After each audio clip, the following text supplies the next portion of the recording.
اقول لك يا صديقي، فكك بقى من كلاكيع الانجليش واللخبطه اللي بتحصل دي مع المدرسين وقله الفهم والكلام ده كله، وخلينا نبدا على طول في حرف الايه اللي هو عامل زي الجوكر، اللي هو يوم تلاقيه بينطق ايه ممدوده ويوم تلاقيه بينطق ايه خفيفه ويوم يقلب او، واللخبطه اللي بتحصل دي. بص يا صديقي، انا جايب لك 7 مواضع هيخلوك تبقى حاطط رجل على رجل زي الاجانب بتتكلم بالظبط. ركز معايا عشان نجيب لك الخلاصه. يلا. بص يا صديقي، عندك الموضوع الاول اللي هو حرف الاي. الاي الشورت، الاي دي يا صديقي لما تلاقيه قاعد كده لوحده بين حرفين ساكتين اللي هو ايه، تبقى فتحه سريعه كده، زي كلمه مثلا بالمثال اللي اتضح من القول، زي كلمه كات وباب. افتح بقك يا صاحبي بس بسرعه كده، كات باب، وما تمدهاش وما تكسرهاش، افتحها وخش بقى على اللي بعدها. الموضوع التاني لما يجي الاي يعني بعده الاي الماجيك، دي بقى بتبقى حركه الصيغه اللي هي ايه، بتبقى ماشي كده في حالها، تلاقي حرف الاي كده جاي في اخر الكلمه يمسك في ودنها ويقول لها انطقي يا اسم، فبتتحول بقى من A ل E، زي مثلا بدل ما تقول كا تقول كي، كي كي مش كا، كي.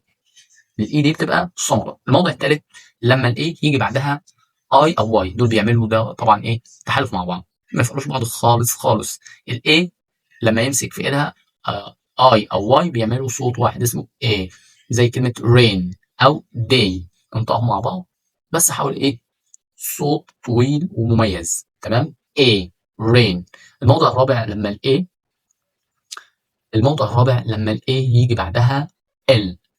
هنا بقى ال A بتكبر بقى وتتخن بقى، لما يجي بعدها بقى ال L الصوت بيتحول ل O مفخمة O، زي كلمة بول أو تول، مش تكتب بال ولا تال، O بول تول. خش بقى على الموضوع الخامس لما ال A يجي بعدها R. قاعدة ال R دي هنا بقى بتسحب الصوت خالص منها وبتخليه ايه طويله ومفخمه، زي كار ستار. افتح بقك كده، افتح بقك كده على الاخر زي عندك كده يعني رايح الدكتور اسنان، كار ستار.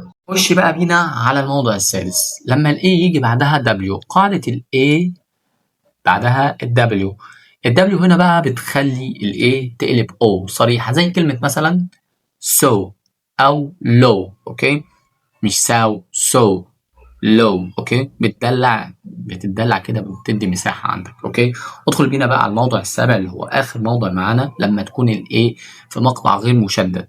دي بقى بتتنطق خفيفه جدا جدا جدا، تكون طويله شويه، والايه ما بيبقاش عليها ولا نبره ولا شده ولا الكلام ده كله، تنطقها حرف ميت جدا، زي كلمه مثلا about او بنانا، بنانا. اوكي، خفيفه جدا جدا. خلاص اوكي، خلصنا يا سيدي. بس كده يا صديقي، ال7 مواضع دول تحفظهم زي اسمك وتنطق وانت مطمن. لو الفيديو ده عجبك ظبط بقى وقول لنا تحت نتكلم في ايه.